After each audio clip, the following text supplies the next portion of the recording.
देखिए social media पर इस्तीफे की बहुत मांग हो रही है, लेकिन ये इस्तीफा गौतम गंभीर को लेकर है। गौतम गंभीर जिस तरीके से टीम को रन कर रहे हैं, लोग पसंद नहीं कर रहे हैं। लोग कह रहे हैं कि यार ये यहाँ पर जो आपके चैंपियन प्लेयर हैं रोहित शर्मा, उन पर दबाव बना रहे हैं। आपके चैंपियन खिलाड़ी विराट कोहली पर दबाव बना रहे हैं। अश्विन का बयान सामने तक आ गया कि यार इतना दबाव बना दिया कि वो अपना गेम नहीं खेल पा रहे हैं। उसी पर बात करेंगे अखिल भाई से। अखिल भाई, क्या अब समय आ गया है कि गंभीर भी इस्तीफा दें? यार कुछ बड़े कॉल लेने पड़ेंगे, क्योंकि जो टेस्ट क्रिकेट में जो दीमक लगी थी ना, वो दीमक अब फैलती जा रही है। व्हाइट बॉल क्रिकेट में भी पहुंच चुकी है। टेस्ट में हम लगातार आ रहे थे। बीच में खबर भी आई कि सेपरेट कोच होना चाहिए, टेस्ट का अलग, व्हाइट बॉल का अलग। लेकिन अब व्हाइट बॉल में जिस तरीके का परफॉर्मेंस है, अब तो मैं खुद कहूँगा 2027 वर्ल्ड कप में सिर्फ गिने चुने महीने बचे हैं। टीम इंडिया को यहाँ पर बड़े कॉल लेने पड़ेंगे। बिल्कुल बड़े कॉल लेने पड़ेंगे, लेकिन बड़े कॉल में ये है कि अभी आप गंभीर और इनको नहीं हटा सकते। ये भी तो हकीकत है ना। अगर को तो हटा सकते हैं, अगर कर तो आप जरूर हटा सकते हो, क्योंकि जिस तरीके से मनमानी वाला रवैया रहा है। लेकिन अचानक से वही वाली बात आ जाती है कि लोग जरूर इस्तीफे की मांग कर रहे हैं, लेकिन अब समय ऐसा है ना कि इसमें आप अभी नहीं, अगर आप बाहर करोगे भी तो वर्ल्ड कप के बाद ही कर पाओगे। लेकिन जो फैसले हैं उन पर कुछ भी कर लगाम तो लगाना पड़ेगा। ये नहीं कि इनका मन चलेगा तो प्रिंस यादव आ जाएंगे, गुरनूर बरार आ जाएंगे, हर्षित राणा आ जाएंगे। ये सब नहीं होना पड़ेगा भाई। आपको प्रॉपर आपने एक ईगो पर ले लिया है कि मोहम्मद शमी को टीम में खिलाना नहीं है, तो आप खिला ही नहीं रहे हो। ये नहीं खिलाना। सिराज को क्यों बलि का बकरा बना रहे हो भाई? सिराज ने क्या गलत किया है? सिराज की गलती है कि वो अच्छा गेंदबाजी कर रहा है। ओडीआई में अगर आप देखिए, सिराज ने बहुत ही जबरदस्त गेंदबाजी करी है, आप उनको टीम में नहीं ले रहे हो। शमी जबरदस्त गेंदबाज है, आईसीसी के टूर्नामेंट्स में शायद बुमराह से ज्यादा विकेट होंगे, लेकिन उनको आपके हिसाब से फिट नहीं है।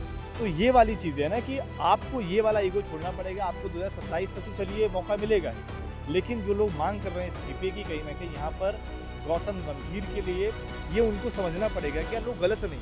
और दूसरा जो बंदा फिट है उसके बारे में कोई बात नहीं कर रहा है। सर रविंद्र जडेजा, आपने उनको क्यों बाहर कर दिया भाई? ठीक है, मैं मानता हूँ किस तरीके की बॉलिंग नहीं थी, विकेट्स नहीं थे, लेकिन टेस्ट फॉर्मेट में, ओवरसीज में, एशिया के बाहर निकल के बंदा रन बनाता है आपके लिए, वनडे में भी, टेस्ट में भी।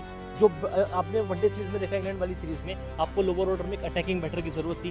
कभी बार ऐसी सिचुएशन भी पड़ी कि जहाँ पर एक ऐसा बल्लेबाज चाहिए जो पार्टनरशिप बना सके, गेम को आगे बढ़ा सके। T20 में अक्षर पटेल बहुत अच्छे हैं, बहुत अच्छी बात है उसमें, लेकिन कहीं ना कहीं अगर आप देखें ओडीआई फॉर्मेट में अक्षर पटेल वो काम नहीं कर पा रहे हैं जो आपके लिए जडेजा करके देते थे। हाँ, बॉलिंग, फील्डिंग, बैटिंग। तो इसलिए अगर आप देखें लोगों की बात, लोग ऐसे नहीं कहते रहे हवा में कि भाई चलिए, क्योंकि गंभीर ने भाई वर्ल्ड कप जीता है, मतलब एज ए कोच भी जीता। इसके अलावा अगर आप T20 वर्ल्ड कप, इसके अलावा चैंपियंस ट्रॉफी जीता। आपके जिद वाले रवैये पर लोग इस्तीफा मांग रहे हैं ना, कि आपने जडेजा को कह रहे हो कि नहीं आने वाले। आप शमी को अपने हिसाब से लिख दिया कि इनका एज जो है 37+ हो गया है, अब इनको मौका नहीं मिलेगा। बंदा फिट है, उसके बावजूद भी नहीं खिला रहे हो। रोहित तक को आप चेतावनी दिलवा दे रहे हो कि भाई नहीं, देख लो अगले सीरीज में, तो दबाव बन रहा तो आप खिलवा दे रहे हो। सबसे बड़ा एग्जांपल सैमसन, हाँ। वर्ल्ड कप का प्लेयर ऑफ द टूर्नामेंट। आपने बीच सिर्फ एक मैच में खराब परफॉर्मेंस हुआ इंग्लैंड में, ठीक है, आयरलैंड के 2 मैच थे, लेकिन इंग्लैंड में 1 मैच हुआ, 1 रन बनाकर आउट हुए, आपने उनको प्लेइंग 11 से ड्रॉप कर दिया। क्यों? क्योंकि आपको सूर्यवंशी को खिलाना था आपको, क्योंकि ठीक है सूर्यवंशी के नाम की हाइप बनी हुई थी, लेकिन सैमसन ने 3 मौके खराब किए थे। इतना भी कुछ बड़ा बवंडर नहीं हो गया था कि आप सैमसन को बाहर करो। बल्ला ईशान का भी नहीं बोला था, बल्ला तिलक वर्मा का अभी तक नहीं बोला है। और यहाँ तक कि अगर आप देखिए ओडीआई में भी ईशान के चलिए भी हाल ही में शतक आया था, पर ईशान को आप जबरदस्ती बल्लेबाज बनाने की कोशिश कर रहे हो। मानूंगा ही नहीं, उसमें कोई भी मार सकता था यार। 3-0 समझते थे। हाँ, वहाँ पर आप ये ना कि आप जबरदस्ती ओडीआई में उनको फिट करने की कोशिश करो। T20 में उन्होंने अच्छा किया है यार। मैं हो सकता है कि आप भी मुझसे यहाँ पर मेरे बयानों से सहमत ना हो, लेकिन मुझे लग रहा है कि ओडीआई में ऋषभ पंत इतने भी खराब ऑप्शन नहीं थे, मुझे ऐसा लगता है। ऋषभ पंत नंबर 5 पे, और उसके अलावा हार्दिक पांड्या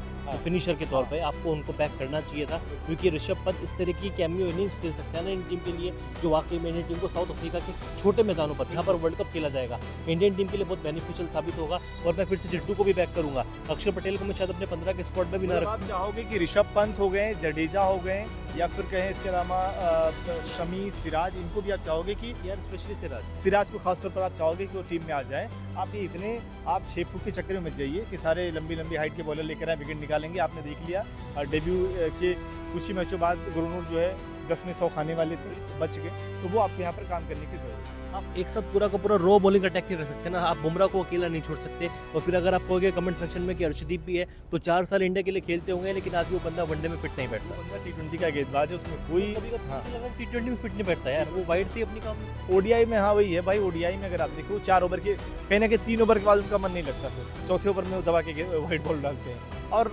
ओडीआई में तो 10 ओवर का होता है, उनका 3 ओवर का अंदर नहीं लगेगा। फिर आप सोच लीजिए कि उनकी पिटाई ज़बरदस्त होगी। तो अर्शदीप जो है ओडीआई के बॉलर नहीं है, ये आप मान के चलिए और लिख के रख लीजिए। पूरे बॉलिंग अटैक में ना सिर्फ बुमराह ही ऐसे गेंदबाज बचते हैं, क्योंकि आप फिर आप सिराज भी है, सिराज को तो अपने साइड लाइन किया हुआ है ना, साइड कर दिया। आपको अगर आप बुमराह को रखोगे तो बुमराह के साथ आप रणनीति किसकी बना रहे हो, प्रसिद्ध कृष्णा की। चलो एक बार के लिए प्रसिद्ध कृष्णा भी ठीक हो गए, लेकिन अगला कौन होगा? वो उनका भी महीने में ऑड इवेंट चलता है, 10 दिन खराब चलेगा, एक दिन सही आ जाएगा। कम से कम उसको टीम बैक तो कर रही है, सिराज को तो बैकिंग ही नहीं मिलती। क्योंकि अगर आप देखेंगे सिराज के तो इतने फ्लॉप मैचेस ही नहीं हुए।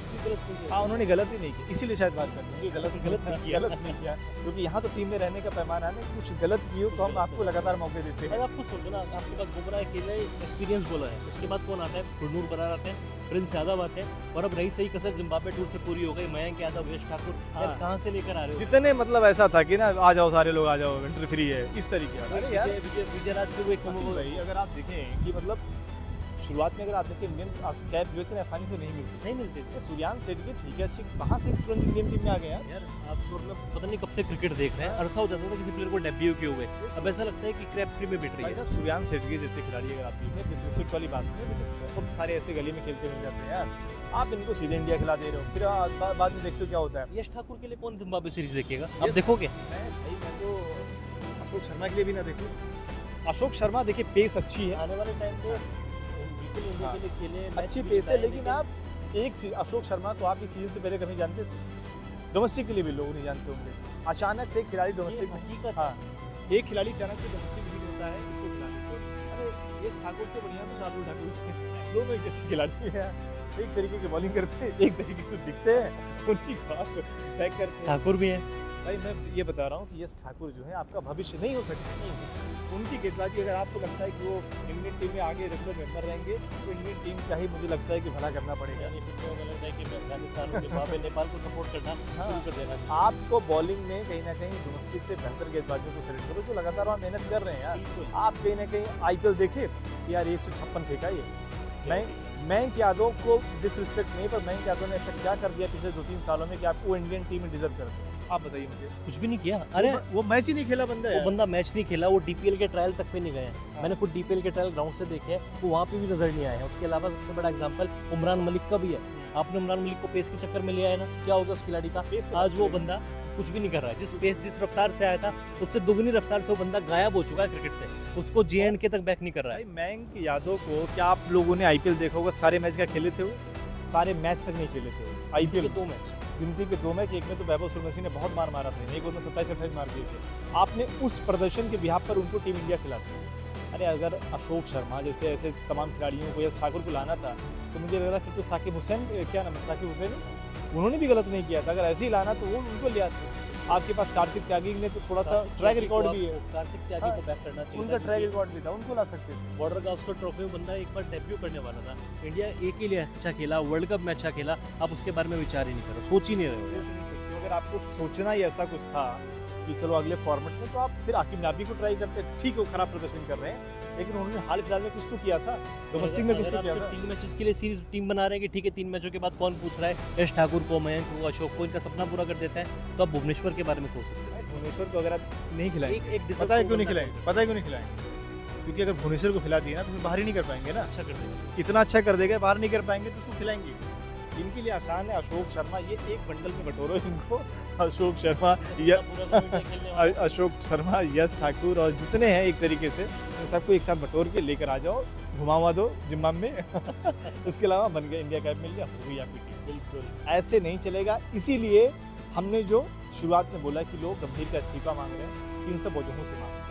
गंभीर के साथ साथ सोशल मीडिया पर लगातार ट्रेंड कर रहा है, जब से आप इंग्लैंड ओडीआई सीरीज हारे हैं। गंभीर और अगर को उनके पद से हटाओ। हम दोनों को भी ऐसे ही लगता है कि टीम इंडिया को अगर 2027 के वर्ल्ड कप की टीम बनानी है तो इनको सीरीज से बैक करो। ये प्लेयर्स को वो कॉन्फिडेंस दे, रोहित को कॉन्फिडेंस दे, विराट को कॉन्फिडेंस दे, बाकी प्लेयर्स को कॉन्फिडेंस दे।